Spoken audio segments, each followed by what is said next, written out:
Bismillahirrahmanirrahim.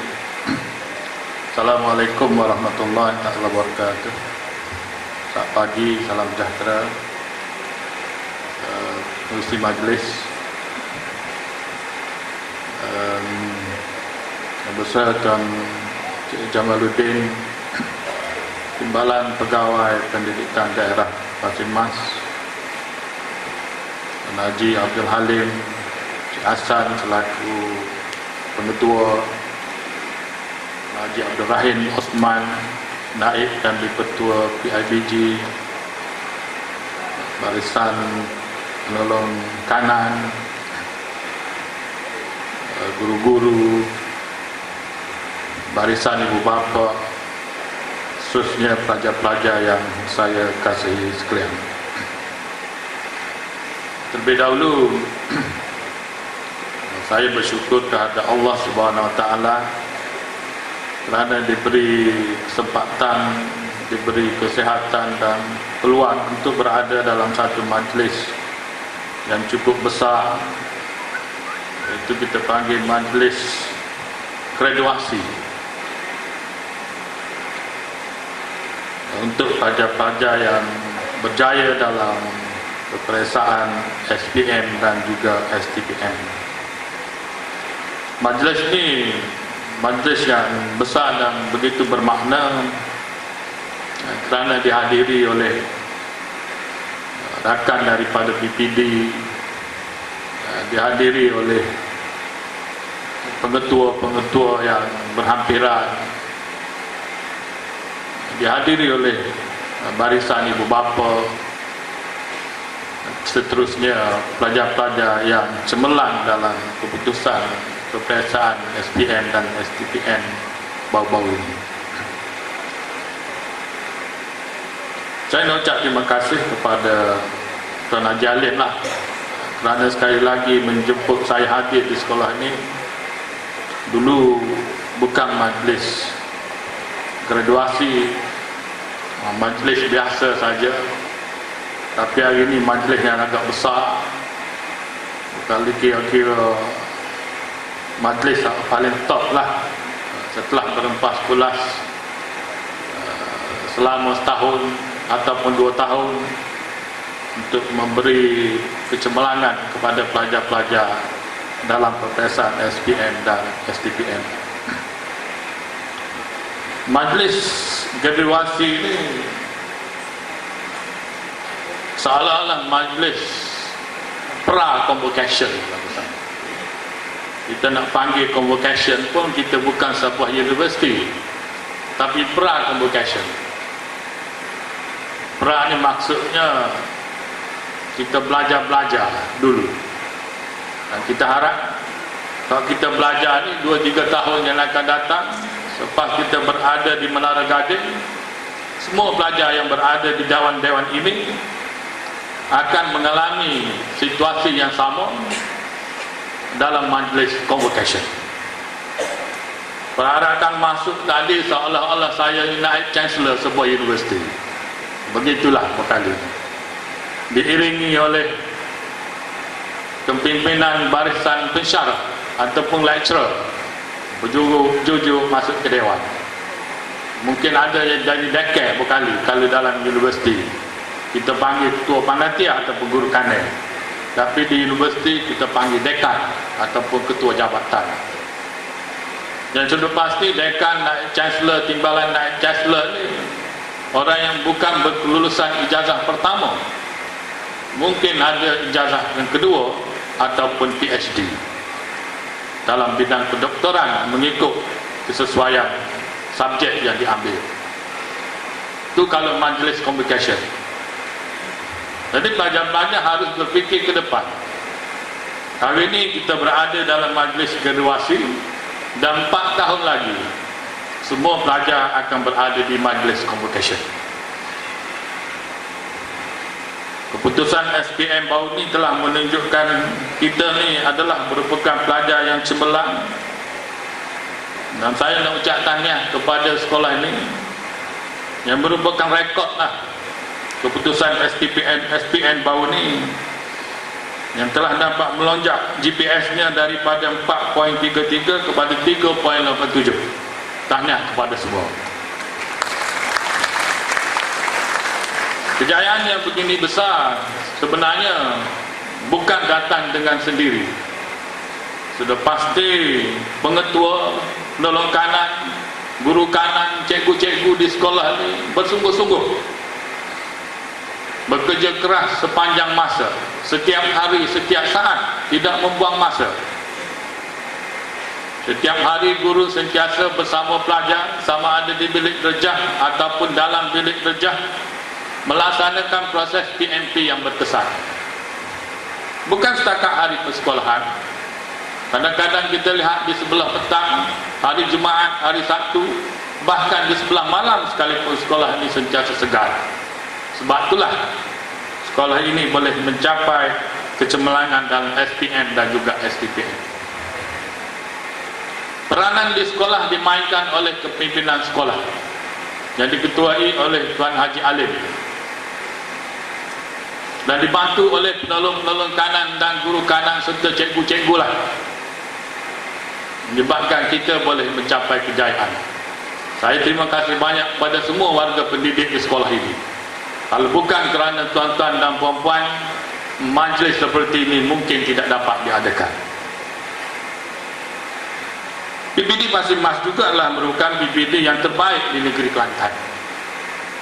Orang PPD ada, Nerayak juga bagus PPD. Dalam keputusan STPN baru ini, saya dimaklumkan PPD Pasir Mas berada di tempat nombor 1 daripada 10 PPD. Tahniah PPD Pasir Mas. Di dalam UPSR daripada 10 PPD bukan nombor 1 tapi nombor 2. Tahniah. Tak apa dah nombor 2 daripada 10. Dan dalam perpesaan SPN ini berada di nombor 4 daripada 10. Tak apa juga sebab ni hak tahun ni. Dan saya kecek dengan timbalan PPD baru ni, tak ni sekejap di tempat makan dia kata tahun depan ni semua perpesaan dia nak nombor 1. Baru ni 1, 2, 3, 4. Tahun depan semua tu dia kata kita nak bawa habis. Dia boleh ke Pasir Mas belakang. Tak apa dah, sebagai ada impian untuk mencapai hasrat, ada vision kita untuk mencapai hasrat seperti itu. Sekolah ni ranking di peringkat PPD mengikut Tuan Haji Alim, dia kata di tempat terbaik juga kalau kita tanding dengan duduk belakang dia orang.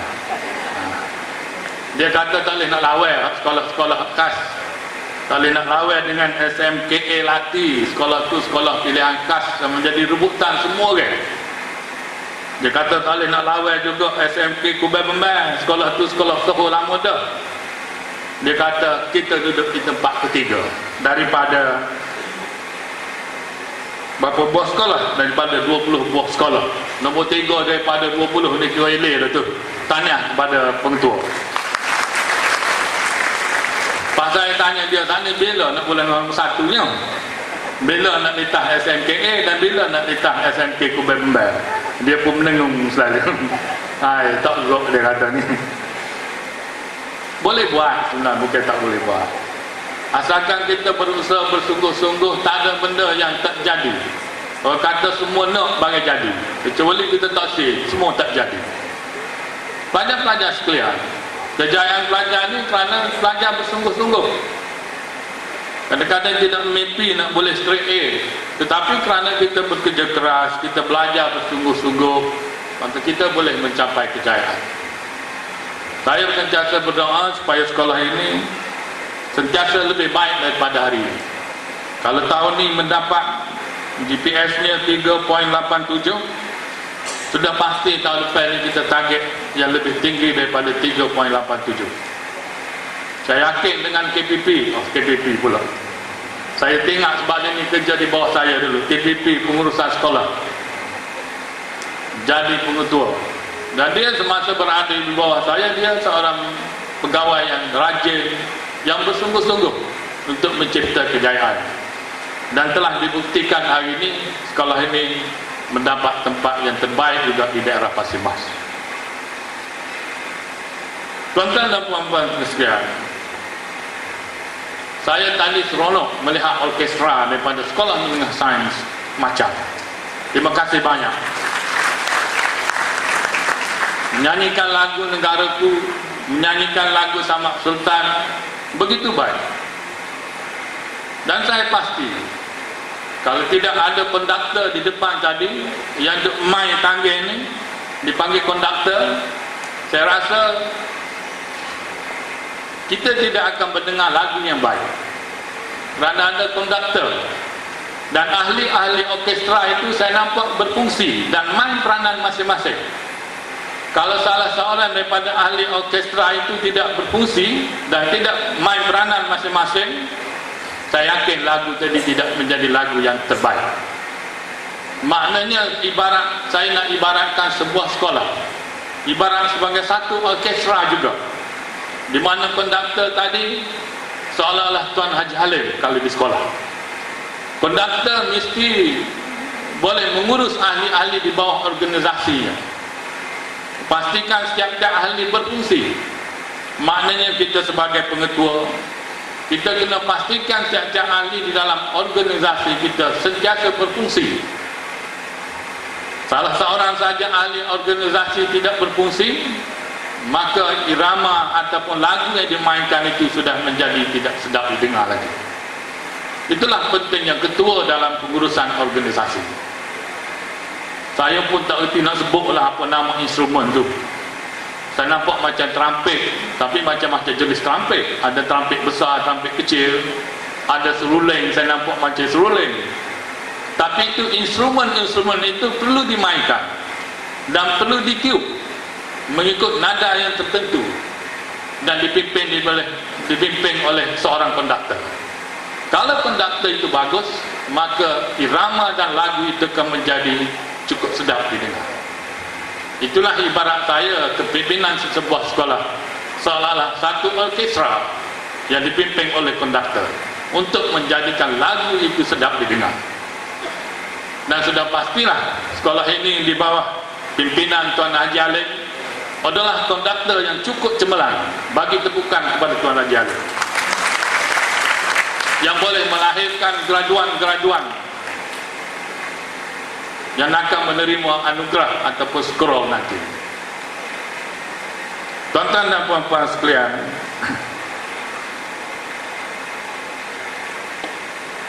para bakal graduan sekarang menanti-nanti, menunggu kemanakah selepas ini. Dan saya berdoa semoga semua pelajar graduan-graduan yang berada di dalam ini boleh meneruskan pengajian di peringkat yang lebih tinggi, boleh masuk universiti sama ada dalam negeri ataupun luar negeri. Dan bila berada di universiti nanti sudah pasti berbeza dengan situasi di sekolah, menghadapi cabaran tersendiri, terpaksa membuat keputusan sendiri bila berada di peringkat universiti. Kalau boleh bila kita berada di universiti nanti, kita mesti menunjukkan sikap yang betul, sikap yang positif sebagai pelajar sebuah universiti. Kalau itu silap langkah bila kita berada di universiti nanti, kecemerlangan yang kita peroleh hari ini tak mungkin kita akan capai untuk 3 tahun yang akan datang. Jangan terlampau bermegah kita berada di universiti. Yang pentingnya kita mesti mula belajar apabila kita masuk universiti. Mesti mengetahui selok-belok bila kita berada di universiti. Universiti berbeza dengan alam persekolahan. Kalau di sekolah kita memakai uniform seperti biasa, tetapi bila kita berada di universiti, kita bebas berpakaian, tak pakai uniform lagi. Bebas berpakaian bukan berarti kita bebas segala-galanya. Kita masih terikat dengan nilai murni dan nilai-nilai keagamaan. Bukan berarti bila kita bebas berpakaian, kita boleh pergi ke rata-rata tempat yang tidak sesuai untuk kita. Sebab itulah kita lihat kadang-kadang pelajar itu cemerlang di peringkat SPM, tetapi gagal di peringkat berada di matrikulasi ataupun di peringkat universiti, kerana kesalah haluan ataupun tersalah pilih kawan semasa beruniversiti menyebabkan kita gagal di peringkat universiti. Sayang sekali masa dah begitu hampir untuk kita menghabiskan tempoh pengajian. Bermula daripada darjah 1 ataupun tahun 1 sampai tahun 6 sudah 6 tahun berada di sekolah rendah, 5 tahun berada di sekolah menengah, sudah 11 tahun. Hanya tinggal bakinya 5 tahun sahaja. Jadi kalau kita tidak gunakan masa 5 tahun itu dengan begitu baik, kita tidak akan berjaya. Jangan sia-siakan masa yang begitu singkat untuk mencapai kecemerlangan. Masa kita sudah kehabisan 11 tahun, kita telah bersungguh-sungguh. Jangan menghampakan harapan ibu bapa. Hari ini ibu bapa kita bergembira, dan kita harap ibu bapa kita terus bergembira. Tidak ada gunanya kita gembira di hari ini, tetapi 5 tahun yang akan datang tidak melihat anak kita berada di majlis convocation. Hari ini berada di majlis graduasi, tetapi 5 tahun lagi gagal berada di majlis convocation. Saya yakin dengan kecanaan ibu bapa sekalian, kena jaga anak-anak kita itu, cakna kepada pelajar-pelajar, cakna kepada pelajaran anak-anak kita, kena beri perhatian sungguh-sungguh. Walaupun di peringkat umur sudah 18 tahun, perhatian perlu diberikan. Zaman ini zaman yang cukup laju, cukup cepat. Berita di Amerika dalam saat ini boleh sampai ke Malaysia dalam saat yang sama. Berita berlaku di Sabah tentang pelajar yang kemalangan boleh kita lihat dalam saat yang sama. Pelajar yang dikatakan mengejar bas tetapi terjatuh di longkang, menyebabkan tercucuk di pipi, tercucuk besi di pipi. Dalam tempoh yang sama kita melihat peristiwa yang berlaku. Peristiwa yang positif kita boleh jadikan pengajaran. Kita bimbang dalam dunia yang begitu cepat tanpa sempadan, sebab itulah kita mesti memberi perhatian juga. Dunia cyber, telefon begitu cepat menyampaikan maklumat kepada kita. Maklumat-maklumat yang positif boleh dijadikan sebagai panduan. Kadang-kadang dilihat juga ada maklumat-maklumat yang negatif yang perlu dipantau tentang perkembangan yang berlaku di kalangan pelajar-pelajar sekalian.